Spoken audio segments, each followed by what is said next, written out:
Aliás, a Hungria chama atenção o crescimento extraordinário do mercado lá, apesar de, em quantidade, não ser tão representativo. O porquê desse crescimento excepcional e a tendência do futuro é continuar? A razão é uma, na área tanto de, principalmente automóveis e móveis.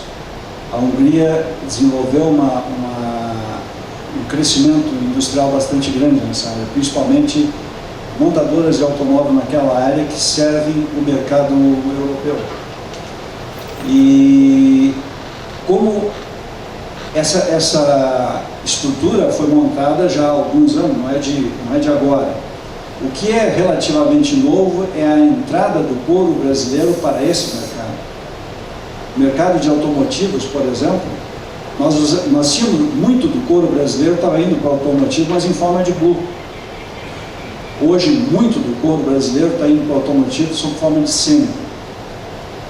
É interessante porque nessa área de automotivos a presença do sêmen é muito importante. Então, esse crescimento da Hungria é basicamente por couros brasileiros indo para a área de estofamento.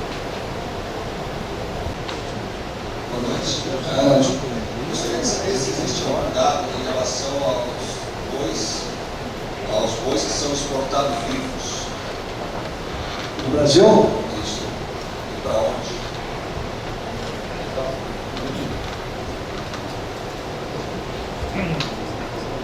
Uma publicação estatística, e eu não sei se é mensal ou é trimestral, mensal sobre isso.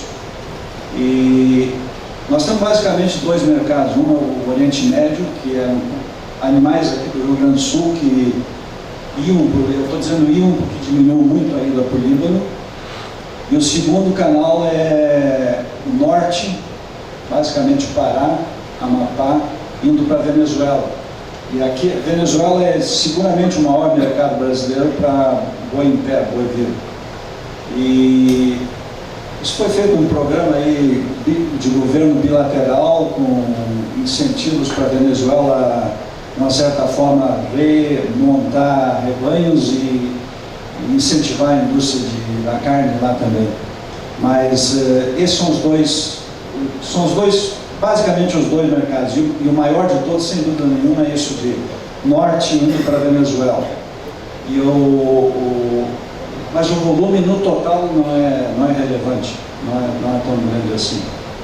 Assim como também outro número que, normalmente, quando a gente põe aqui, há anos atrás, quando se fazia um quadro desses de blue sem terminado e acabado, teria um item lá em cima chamado salgados. Hoje é tão marginal a exportação de salgado que nem vale a pena constar mais, não dá 0,5% do total brasileiro. Essas não são muito pesadas. Então, o que dá para entender é de que existe uma rotatividade bastante grande com abate relativamente de animais jovens. A gente sempre brinca que anda de um lado para o outro, lá pelo interior da China, é difícil de ver um animal, entende? Quer dizer, onde é que estão os famosos 100 milhões de animais? Mas tem tanto lugar lá para botar animal que a mim me diz que é morte, eu não conheço morte na China. Mas eu conheço só o norte, mas na parte da costa. Então, inclusive, existem feedlots estruturados no norte da China, bastante grandes. O pessoal que já passou por lá e viu, fala a respeito disso. Então, o que eu posso dizer é assim, ó, 100 e poucos milhões de animais, 40 milhões de abate. Quer dizer, de uma certa forma, tem que ter um aproveitamento bastante racional disso aí. Agora, eu não conheço a fundo, não tenho dados assim mais precisos sobre carne chinesa. Não. Agora, também é uma coisa que não são grandes importadores, né? Sim.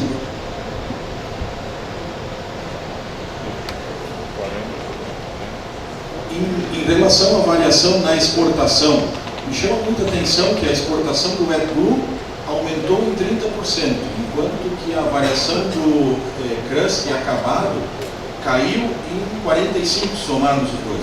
Isso se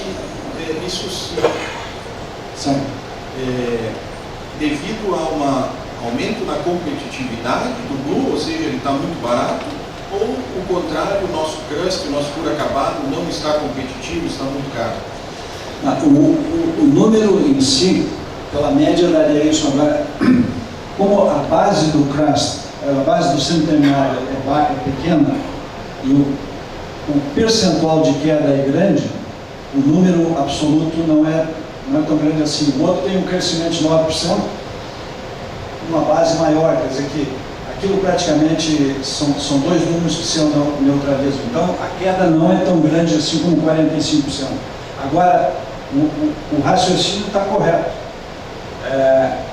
Se nós fôssemos voltar uns 6, 7, 8 anos, o Blue era 65% do total. Depois ele veio caindo, tá? E o semi e o acabado começaram a crescer, passando por... Hoje é 55 dos dois juntos contra 45. Esse número, no ano passado, no ano retrasado, no semi-terminado e no acabado, eram maiores, realmente, tinha um percentual maior.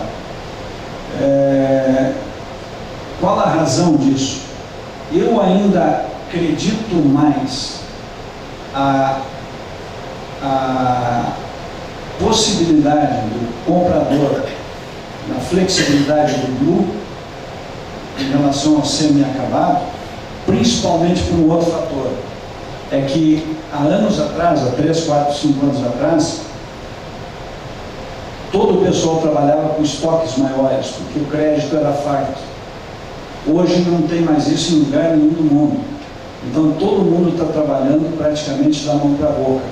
E se tu trabalha da mão para a boca, é muito melhor tu ter matéria-prima em casa do que produto já sendo definido. Então, eu acho que esse é o reflexo maior. Veja, um dos maiores... Há 5 anos atrás, a Itália era maior, muito maior, do que a combinação China-Hong Kong. Ela diminuiu. Ela diminuiu por quê? Porque toda aquela estrutura de produção italiana diminuiu, e ela diminuiu em razão, uma das razões principais da diminuição do mercado europeu, as dificuldades do mercado europeu, mas basicamente por diminuição de crédito. Não existe mais o crédito fácil que tinha. E hoje os produtores italianos têm uma dificuldade muito grande de, com isso, manter estoques. Então, eles têm que acertar na mosca, quer dizer, usam mais material que é muito mais flexível, que tem variação de espessura, tem... Hoje, em moveleiro, por exemplo, tem gente que trabalha 14, 16, 16, 18, 18, 20, então, tendo um Blue em casa, de uma integral, de uma certa forma, se resolve. Acho que sim, acho que sim. Acho que sim, porque a situação essa, principalmente do fator crédito, não muda a curto prazo. Nós temos aí uma situação muito séria pela frente, que acho que toma um tempo muito grande para se resolver. E eu creio que muito dessa atividade curtidora, principalmente na zona de Arzignano, na Itália, que era extremamente forte, não volta mais.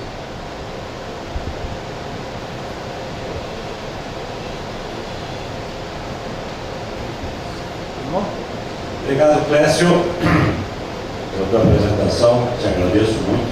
Pode ficar com isso aí, só que não é de embora, nem minha caneta. Não esqueci. Agradecemos muito ao Clécio por aquilo que nos apresentou, acho que foi de uma grande valia para todo mundo. E eu queria convidar a todos depois para a janta que o Rolf está preparando lá para nós, né?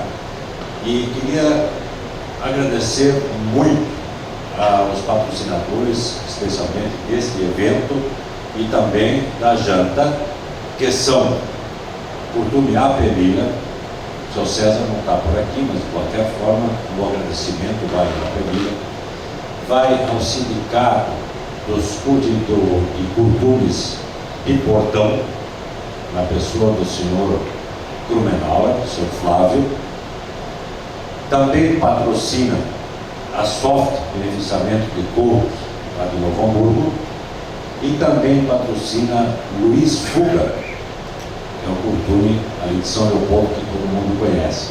A esses todos, a esses curtumes que se integram conosco e estão conosco aqui na Pequeti, com um grande agradecimento nosso, de toda a equipe da Pequeti, e por que não, de todos nós que estamos aqui presentes. Novamente, Clécio, muito obrigado e esteja conosco.